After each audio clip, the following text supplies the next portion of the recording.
भाजपा संगठन सभी विधानसभा में गिरे वोट बैंक को लेकर गहरी चिंता जताई है।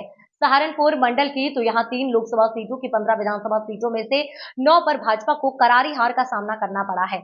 विधानसभा सरधना, बुढ़ाना, चरथावल, कैराना, नकुज, गंगोह, बेहट, सहारनपुर नगर और सहारनपुर देहात विधानसभा सीट भाजपा हार गई, जबकि मुजफ्फरनगर, खतौली, थाना भवन, शामली, रामपुर, मनिहारन और देवबंद विधानसभा पर जीत हासिल की है। सहारनपुर मंडल के तीनों लोकसभा सीट हारने के बाद दिल्ली में समीक्षा का दौर शुरू हो गया है।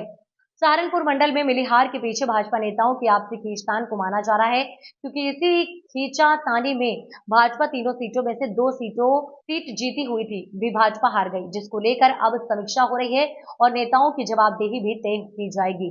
इसी को लेकर सहारनपुर मंडल के भाजपा नेताओं के साथ से फूली हुई है।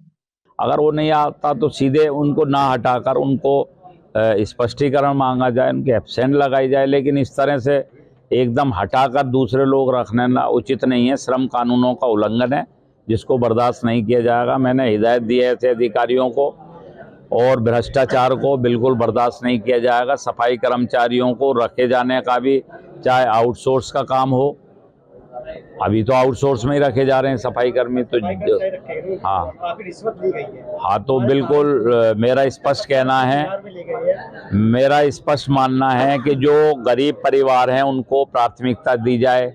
कई जगह संज्ञान में आया है, छुटमलपुर और कई जगह के मामले आए कि वहाँ महिलाओं को नहीं रोजगार देते। भाई, महिलाओं को क्यों नहीं देते? ऐसा कौन सा आदेश है गवर्नमेंट का कि जिसमें महिलाओं को जो सफाई कर्मचारी नहीं रखना? शुरू से रखी जाती रही है। महिलाओं को भी रोजगार चाहिए। किसी के पति की डेथ हो गई, वो बच्चों को कैसे पालेगी? नगर निगम में 2009 से रिटायरमेंट हुए थे, उनका कोई सर बीमा जो उनका था वो नहीं मिल पा रहा है। वो लोग परेशान हैं, बताते हैं नगर निगम।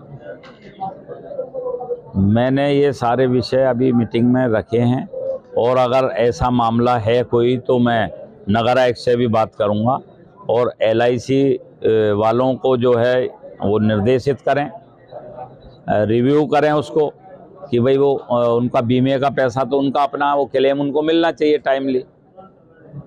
ये कोई बीमा कंपनी का कोई वो नहीं है। हमारे यहाँ कुछ है ही नहीं। उनका मायावती की सरकार थी जो उसके बाद सब बंद कर दिया। 2009 वाला तो 9 वाला कोई नहीं था। क्या बंद कर दिया? बीमा LIC का जो पैसा जमा था, हाँ, उनका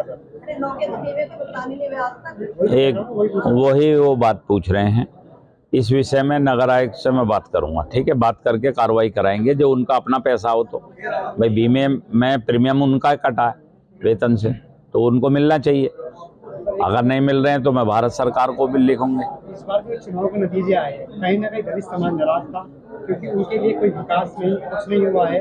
वाल्मीकि समाज का लोग भी था और SC समाज का लोग था, कहीं ना काफी कमियां रही है। उनकी तरफ सरकार ने ध्यान नहीं दिया। इस बारे में क्या? देखिए, इस आरोप को मैं बिल्कुल स्वीकार करने को तैयार नहीं हूँ। मोदी सरकार आने के बाद संविधान और आरक्षण के प्रति जो उनकी प्रतिबद्धता थी, पूरे देश ने और दुनिया ने देखी है। बाबा साहब डॉक्टर भीमराव अंबेडकर जी की 125वीं जयंती सरकारी स्तर पर मनाई गई। उनको 2 दिन संविधान दिवस के रूप में पार्लियामेंट में बाबा साहब के व्यक्तित्व पर चर्चा हुई। पार्लियामेंट में संविधान को नमन 19 में भी किया था। अब तो आप कल भी देखा है आपने टीवी चैनल्स में कि मोदी जी ने संविधान को नमन किया है। जब पहली बार 14 में गए थे, पार्लियामेंट को नमन किया था। 125वीं जयंती पे मऊ, जो उनकी जन्मभूमि थी बाबा साहब की, वहाँ पर जाकर नमन किया।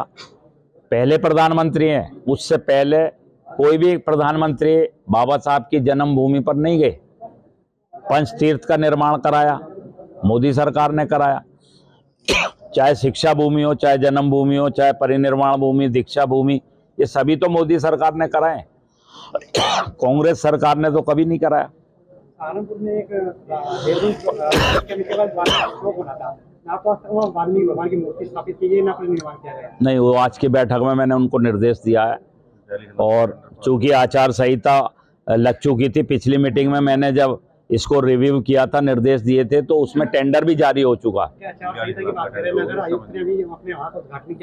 नहीं, टेंडर जो है उसका आमंत्रित किया जा चुका है। वाल्मीकि चौक का शीघ्र निर्माण के आज मैंने निर्देश दे दिए कि वो कार्रवाई जो है तत्काल प्रभाव से शुरू की जाए।